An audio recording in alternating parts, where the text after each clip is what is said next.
Welcome back to part 2 of the live letter number 63, and we start with the new Yorha raid, the Tower Paradigm Breach. We'll have some pictures here. This is the entrance of the raid that Yoshida was showing us. He decided to show us the first boss, but he didn't want to ruin anything on the way there, so he kind of just teleported to the boss room to show us what he was like. So here we go. This is the first boss of the new Alliance raid. As you can see, it looks like we can fall from there, and the positional markers just lets us know there is no positionals necessary. As you can see, you can't see the two arrows on the side. Okay, and then Yoshida showed us 3 sets of gear. This gear will probably be dropping on the new Alliance raid, of course, the tower. And he did not tie those specific sets of gear to any roles or jobs yet. He did say that the drop rate for the minions of the first 2 Alliance raids is increased, so it's easier to get it. And I'm really excited about the music that will be featuring in this instance. I chose not to preview it in this video in order not to spoil it for any of you guys. And yes, the new Unreal has been unveiled, and it is our good and old pal, Leviathan, Levi, or the Lord of the World Eater. This will be the new Unreal Challenge, and for many of us that have been through this in Realm Reborn, we know what's coming. Much like Titan, there is a mechanic here that if you fall to that mechanic, you will be out for the rest of the fight, which will make this fight so much more harder, because if people make a mistake in critical phases of the fight, they will not be able to come back. So actually, I am not really angry or disappointed. I do like the Levi fight, and I think it's a little easier to deal with than the Titan one. So bring it on, Yoshida. Bring it on. So for Save the Queen updates, we will have, of course, an update to the story of Save the Queen. Also, that story will take us to a new area called Zadnor. I will post the screenshots here. And as you can see, this area looks absolutely gorgeous. I am really looking forward to see what we can do once we get there. But first, let's talk requirements. So this will be the last area of the Save the Queen MSQ, not MSQ, the Save the Queen story. This is where the Empire will make its last stand against the Bajan resistance. And the requirements for this, you will only have to complete 5.4 main scenario quests and 5.45 Save the Queen story completion. Now, I have to reiterate this. You don't have to be rank 15 to get in. You just have to have completed the MSQ for Save the Queen and the 5.45. So what are we going to do on the new area? So first, to start, as we already talked, this will be the final chapter on the story between the Resistance and the Empire. We also going to have our Resistance ranked increased to 25 from 15. Has the new cap. They will be adding, of course, new skirmishes and critical engagements, and we will have a third new large-scale assault. It will be called the Dalriada, which will then join itself to Castrum Latori and Delubrum Reginae as part of the large-scale engagements. Also, they will be implementing stuff that you can do after 25, after you get your rank to 25. I imagine that will probably stuff related to relic weapons and the sort. Also, probably, and I'm just spitballing here, a new tier of gear.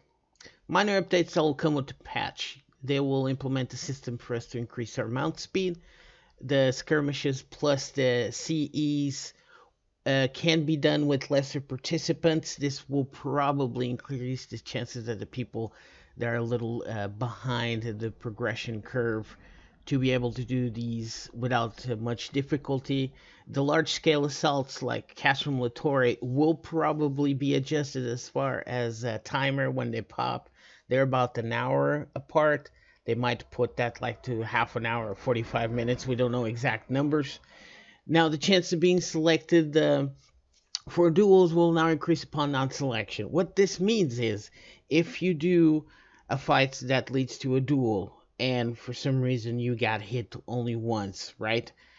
For the duel that will pop after that fight, you will probably not have a good chance to enter, but the next fight, your odds of being selected to a duel will be tallied not only with your performance on the previous critical engagement to that duel, but the performance on the second one to get to that second duel. And for DR Savage, you can now enter it with a minimum of 24 people. So you don't have to wait to get 48, and you can start your practice early at 24. So half of them can do the job, apparently. And this is a big one. We're talking about the relic weapons. The final step on the resistance weapons upgrade is here. And the upgrade quest will become available upon unlocking Zadnor during the 5.55 storyline. So the requirements to unlock that, you will have to go to Zadnor, which is the new storyline. And the stats, because you can switch them around, will be slightly better than Savage weapons, which makes this a very viable option if you haven't cleared the last tier of Eden to gear yourself and go into from E9 to E12. And once you upgraded your first weapon, it seems like the steps to upgrade your second and your third will be different. It's kind of like when you had to raid Void Ark and Evilise for a total of 36 times for your first weapon. Your second weapon, you skip that step completely. So they're repeating that same mechanic on this last step of the relic. They also showed us what the new ultimate stage is going to be looking like. This was supposed to be released on 5.55, but unfortunately the devs could not meet the timeline, so this was instead pushed behind for 6.1. As you can see, these are screenshots that they have shared with us, but note to the disclaimer that some of this might change from the moment we're actually watching these pictures to when the actual ultimate is released. I know that some people got upset because they didn't have an ultimate to work on, but unfortunately they had to make a choice, and the choice was to stick to the regular content this time. So we're going to have new housing items, and we're going to start with the exterior, a new exterior called the Blacksmith exterior, which kind of looks like this medieval feel to it. I actually quite like it, so I'm probably going to make my house look like that.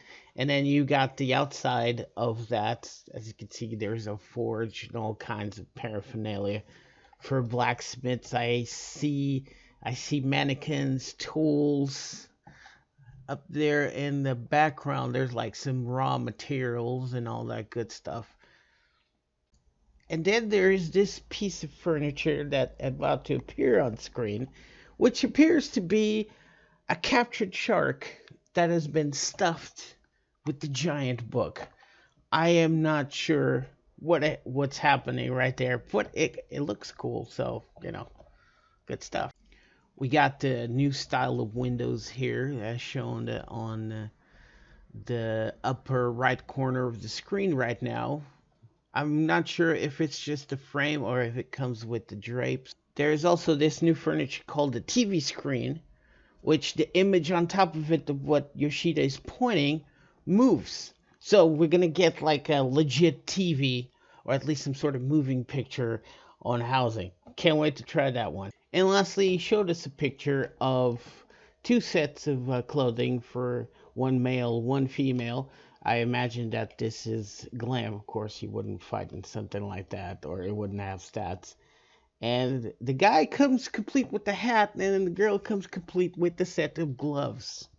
And that is it for game features that featured on this Producer's Live Letter. Next up, we're going to make a video about the festival. But let me know down in the comments below, what do you think of the new Unreal? Do you think this one is awesome, or were you expecting for something different? I will be looking forward to reading your comments. Also, if you do like the video, do like and subscribe for more content like this. We really appreciate you guys, and it will, of course, help us out immensely. And as always, until the next one, peace out.